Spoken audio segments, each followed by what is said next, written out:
Welcome to How to Cook That. I'm Ann Reardon and today we're making a giant macaron cake with layers of chocolate cake, ganache, macaron, rich salted caramel and buttercream on top. There is no fondant in this cake. To start with, make 1.5 times my rich chocolate cake recipe in 2 trays, and the recipe and video quantities for that are on the howtocookthat.net website and I'll link to that below. For the ganache, all you need is chocolate and cream.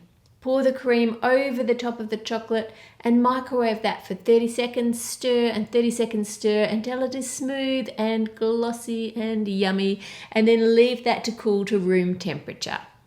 To make the macaron layer, you'll need egg whites, icing sugar, almond meal and sugar. Add the sugar to the egg whites and then sieve together the almond meal and the icing sugar using a coarse sieve. If you use a fine sieve, the almond meal won't go through. Once that's done, whip up your egg whites and sugar on high speed until they are stiff enough that you can turn the bowl upside down without it falling out. Let's test that. Let's tip it upside down. Yep, we're good. Now whip it for another 2 minutes to dry it out a bit more. Add in the dry ingredients and start to fold them together, making sure that as you're folding, you wipe off the spatula every now and then and wipe down the sides of the bowl. And this just makes sure that if you're scraping all of that in, you're not getting any unevenly mixed mixture, because that would cause the macaron to crack. Once everything is combined, continue to fold, scooping right down to the bottom and up over the top, and then stop and have a look what it looks like when you drop some off the spatula. It needs to really slowly start to smooth itself back into the rest of the mixture. If it just holds its shape, it's not ready. You need to fold it some more and keep going and keep folding until it looks a bit like this. Place that mixture into a piping bag and pipe a big spiral onto non-stick baking paper. This is much bigger than baking little macarons. I have a circle cut out underneath the baking paper just to give me a rough guide as to the size of this. Lift up your tray and drop it on the counter to get rid of any air bubbles, and do that a few times on each side. And then repeat that piping so you end up with 4 discs all together, and then just bake those in the oven. They'll take longer than normal macarons because they've got to cook all the way through to the center. To make the salted caramel, you'll need sugar, water, cream and glucose syrup. Add the water to the pan with the sugar and then tip in the glucose syrup. If you can't get hold of that, you can use light corn syrup instead. Stir that over high heat until the sugar is dissolved, and then wash down the sides of the pan using some water on a pastry brush. And what this does is it just gets rid of any sugar crystals that are on the edge, and if you leave them there, it can make the caramel crystallize out or go like fudge instead of a nice smooth caramel. Once the bubbles start to slow and the mixture goes golden, it's nearly ready. You need to watch it closely because we want quite a deep caramel, but we don't want this to burn. So just stand at the pot and watch it. As you see, it's starting to get a bit deeper. That deep golden color looks good. That'll have a deep caramel flavor. So pour in the cream a little at a time, keeping your hand out the way so that rush of steam doesn't burn you. Add in a bit more of the cream and then stir that around, and you'll have like a hot sweet cream and then a thicker sugary mass at the bottom. You want to keep stirring really well to make that all one consistency. Then add a candy thermometer to the pan and heat that up to 240 F, and then immediately remove it from the heat and pour it into a container. Now, if you don't have a candy thermometer, you can put a drop of it onto a cool surface and see how thick that caramel is when it cools down.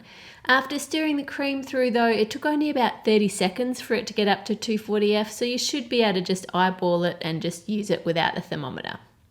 Add as much salt as you like and stir that through your caramel, but do not taste it because remember, this is very, very hot.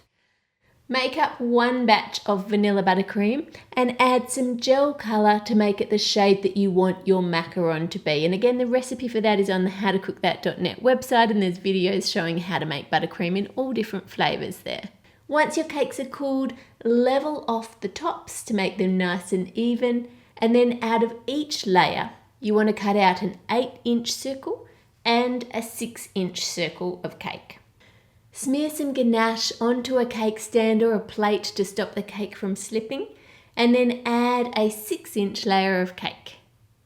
Now top that with a good lashing of thick, yummy, salted caramel all over the top, and then add a macaron upside down on top of that. Now smother that in ganache. I couldn't make a giant macaron cake just out of cake. It needs to have that macaron taste incorporated into it so that someone who loves macarons will love this cake. Then top that with your 8-inch circle of cake. For the center filling area, I'm going to use the other 2 macaron discs, but I want to make the filling area a little bit smaller than the shell of the macaron. So just use a circle and cut it down to the size you want it to be. Now sandwich those 2 together with more of that thick, gooey caramel. And for those of you who've been asking, these sparkly silver nail wraps are called Sugar Sweet, and I'll put a link below to where you can get some for yourself. Next, you want to cover the whole thing in ganache so that it looks like the filling on our macaron. So cover the top and then cover in all the sides there and smooth it around. Now add some of the pink buttercream across the top of the cake and then place that ganache coated caramel filled macaron on top in the middle. Now for the top half of our shell, cover the 8-inch cake in a thin coat of buttercream on the top and the sides. Once you've done that, you want to flip it onto the cake. Now there's not really an easy way to do this, you just have to do it fast. Just be bold and flip it over onto the cake and peel off that paper.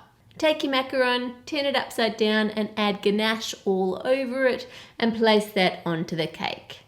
Ganache the final 6-inch layer and add that upside down on the very top. Now to make this look a bit more macaron shaped, you're going to need to cut around that top layer of cake, angling it down towards the edge of the macaron shell that we've got there. And then once you've done that with both shells, we want to cover them both with a thin layer of buttercream. And this is called the crumb coat. And it's called that because it's catching all of those fresh cake crumbs. If you're using fresh homemade cake, it will have crumbs, and that's okay because that means it's going to be really yummy. And that's why we do this crumb coat first. Place it in the fridge for an hour or so that that buttercream becomes firmer. And then add more buttercream on top and spread it out, and see how now we're not getting crumbs in our icing? Now my secret to smoothing out the top of a rounded surface is to use a thin bendy strip of plastic or acetate and run it across the surface of the cake, allowing it to bend with that shape, and use it just to keep smoothing out the buttercream. Just wipe off any excess icing off the acetate and then just run it across again and you'll get that nice smooth rounded curve. Now for our foot of the macaron, place the rest of the buttercream into a piping bag fitted with a small round nozzle and just pipe squiggly lines around that section there. If you don't have a piping bag, you can just use a Ziploc bag with the little corner cut off instead. If you have any buttercream on the ganache in our filling there, just use a knife to smooth it off so that you can just see the ganache in the middle. And you have a pretty macaron cake that actually tastes of macaron, so it's perfect for a macaron lover. Subscribe to How to Cook That for more crazy sweet creations. Click here for my YouTube channel, here for the recipe, and here for more videos on making macarons. Champion of the week goes to Elvira, who has made quite a few of my cakes now and is doing a great job. If you want me to see what you've made, just make sure you put @howtocookThat in the description on your Instagram, or you can upload the photo in the comment section of the recipe post for the world to see. Make it a great week, and I'll see you on Friday.